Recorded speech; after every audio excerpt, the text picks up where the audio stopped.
ସାଙ୍ଗମାନେ ଆପଣ ଆପଣଙ୍କ ମନ୍ଦାର ଗଛରେ ଖରା ଦିନରେ କଦଳୀ ଚୋପା ଦିଅନ୍ତି କି ନାହିଁ କମେଣ୍ଟରେ କହିବେ ତ। ମୁଁ ତ ଏମିତି ଦିଏ, ଅଳ୍ପ ବହୁତ ଯାହା ଯେତେବେଳେ ବି ବାହାରେ।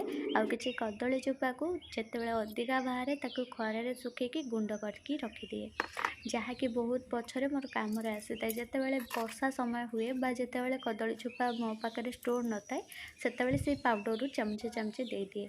ଆଉ ଏଇଟା ଦେବା ଦ୍ୱାରା କ'ଣ ହୁଏ ନା, ଗଛରେ ଯେଉଁ ପତ୍ର ଗୁଡ଼ା କେମିତି ଦାଗ ପଡ଼େ, ବାରମ୍ବାର ଗଛର ଦେଖିବେ ଭିଟାମିନ୍ ଯେତେ ବି ଖତ ଦିଅନ୍ତୁ ବା ଯେତେ ବି ଖାଦ୍ୟ ଦିଅନ୍ତୁ, ଦେଖିବେ ଏ ଗଛର ପତ୍ର ଗୁଡ଼ାକ ଏମିତିକା ପୁରା ହଳଦିଆ ପଡ଼ିକି ଝଡ଼ିବାକୁ ଲାଗେ, ଆଉ ଅଗ ଭାଗ ଗୁଡ଼ାକ ଗୋଟଳା ହେବାକୁ ଲାଗେ।